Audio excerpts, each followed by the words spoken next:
I already gave him his warning.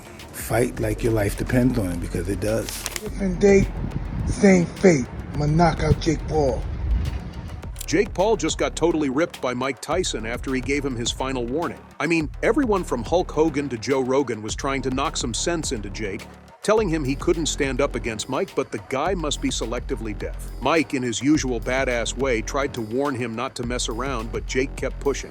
And then came a moment when Jake did something that was like pouring gasoline on a bonfire, and now Iron Mike is ready to turn him into a coffin, rehooking. But you may ask, why did Mike Tyson get so angry? So, there are plenty of reasons, and I'll reveal his ultimate brutal warning in a bit. But first, let's take a stroll through why his behavior turned into a ticking time bomb. So Jake Paul, master of stirring the pot, was at it again with his build-up to the fight with Tyson. The guy was everywhere, boasting about his prowess and flaunting his self-confidence like it was the latest fashion trend. Hey, you really thought I was partying? We out here, high altitude, Colorado Springs, with the Olympians, Team USA Boxing. Let's get it. Let's go! Jake, ever the self-promotion guru, was out there making bold claims and stirring up controversy while Tyson watched quietly from the sidelines, probably shaking his head. Jake's trash-talking reached new heights with gems like, I'm the best thing that's happened to boxing in a century, and I'm gonna knock Tyson out faster than his own shadow can keep up. His social media was a non-stop hype machine filled with clips of intense training sessions and smack talk. He wasn't just aiming to win, he wanted to own the narrative before the fight even began. On Instagram, he posted a video of himself punching a heavy bag with the caption, "Tyson, you're next. Get ready to feel the heat, old man."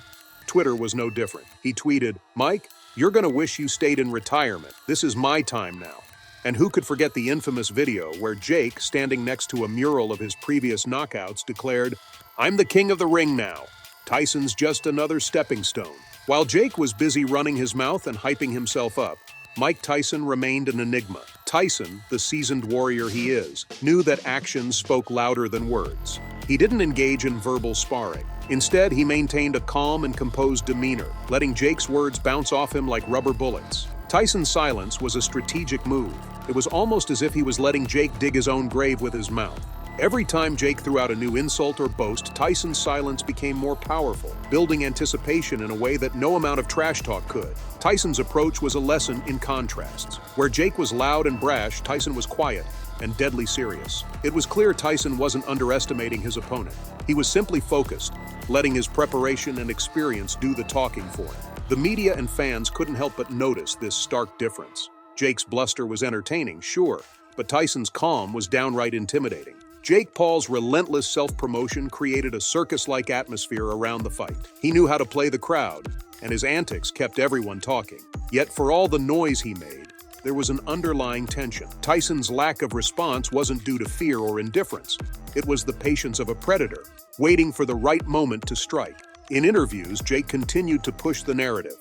"Tyson is a legend, but he's past his prime. I'm the future of boxing." He confidently predicted his victory. "I'll take Tyson down in the first round. Mark my words." But for every bold claim Jake made, Tyson's silence grew louder, a reminder of the old adage, "It's not the barking dog you should fear, but the quiet one." This clash of personalities only heightened the stakes. Fans were divided. Some were drawn to Jake's youthful bravado, while others respected Tyson's quiet intensity. The hype was real. And as the fight date approached, the anticipation was almost unbearable. Everyone was waiting to see if Jake could back up his words, or if Tyson would teach him a lesson in humility. You might be thinking Tyson's words were brutal, but you have to understand, this wasn't just about Jake's trash talk. It goes deeper. Tyson stayed quiet about Jake's sketchy tactics for a while. Then came the steroid controversy, another twist in the never-ending Jake Paul drama. Allegations popped up that Jake might be juicing to boost his performance, turning the already intense atmosphere into a full-blown circus. This wasn't just some random gossip, it was a serious accusation that got everyone talking. The buzz really picked up when Dana White, the UFC president, went all in. He didn't hold back, saying, "I believe that you're a cheater and I believe that you use steroids, so I want to randomly steroid test you for the next 2 years." I believe that you're a cheater, and I believe that you use steroids. So I want to randomly steroid test you for the next 2 years. Put this in, 012 to 022. That wasn't just a casual remark. It was a direct challenge that put Jake in a tight spot.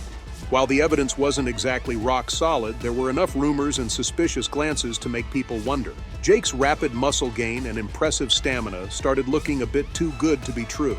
Critics and fans alike started questioning whether his success was entirely on the up and up. Social media went wild with speculation, memes, and debates, with everyone arguing about Jake's integrity and the fairness of his wins. Joe Rogan, never one to miss out on a juicy topic, chimed in during one of his podcasts. He said, "I don't think there's anything wrong with doing steroids to achieve that sort of physique for a movie either." Well, I don't think there's anything wrong with doing steroids to achieve that sort of physique for a movie either. Yeah. I do think there's something wrong with lying. Rogan's take wasn't black and white. He wasn't slamming the use of steroids outright, but he had a big issue with dishonesty. This just added more fuel to the fire as people picked apart his words and debated the ethics of Jake's actions. Through all this chaos, Mike Tyson stayed cool as a cucumber. He didn't jump into the controversy or let it shake him. With his wealth of experience, Tyson believed in the power of hard work and raw talent. For him, no shortcut could replace years of training and discipline. His silence spoke volumes. It was like he was saying, "Let them talk. We'll see who stands tall in the ring." Tyson's confidence remained unshaken.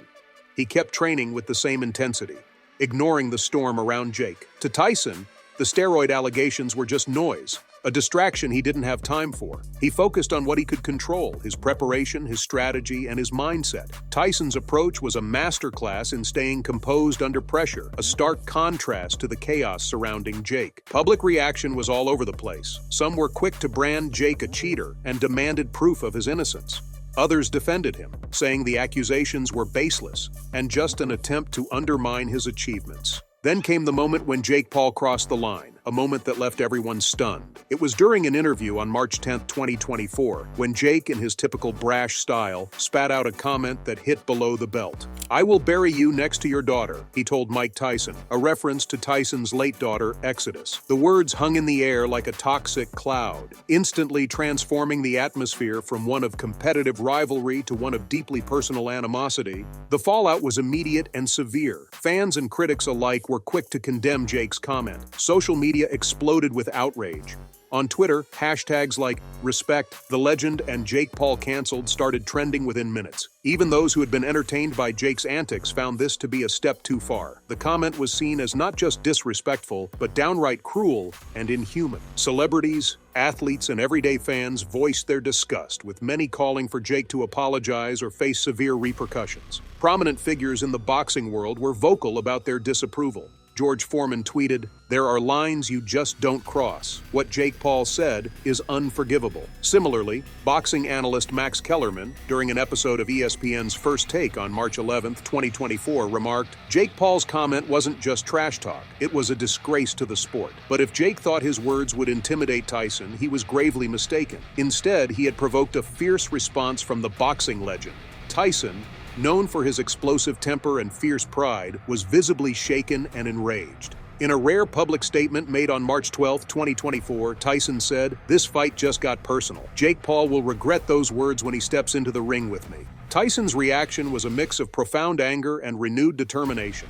Those close to him reported that he ramped up his training regimen even further, channeling his fury into every punch and every workout session. His trainers noted the intensity in his eyes, a look they hadn't seen since his prime fighting days. Tyson was no longer just fighting for victory. He was fighting for honor, for respect, and to defend the memory of his beloved daughter. The media couldn't get enough of this narrative twist. Headlines screamed about the war of words and the ultimate grudge match. Sports shows dissected the impact of Jake's taunt on the upcoming fight, with analysts predicting that Tyson's rage would translate into an unstoppable force in the ring. The buildup had shifted from merely a spectacle to a deeply personal battle. Jake's brutal taunt had done more than just anger Tyson. It had lit a fire that could very well consume him.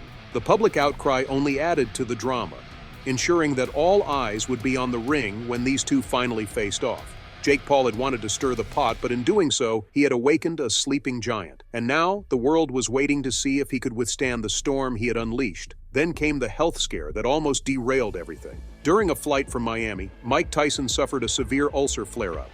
It was a stark reminder of the toll that years of grueling training and battles in the ring had taken on his body. The pain was excruciating, and for a moment, it seemed like the fight might have to be postponed or even canceled. Despite the pain and the risks, he was determined to face Jake Paul in the ring. I already gave him his warning. Fight like your life depends on it, because it does. Tyson's commitment to the fight, despite his ulcer, became a testament to his indomitable spirit. It reminded everyone of why he was a champion, not just in the ring, but in life. As Tyson continued to train through the pain, his rage at Jake Paul's disrespectful taunts only grew. His punches seemed to carry extra weight, his movements more precise and powerful. The flare-up, while a setback, had become a catalyst for an even more intense preparation.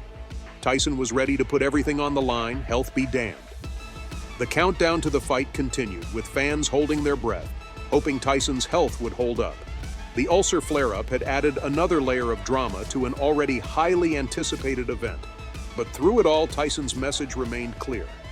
Nothing, not even his own body, would stop him from facing Jake Paul and delivering the punishment he believed Paul deserved.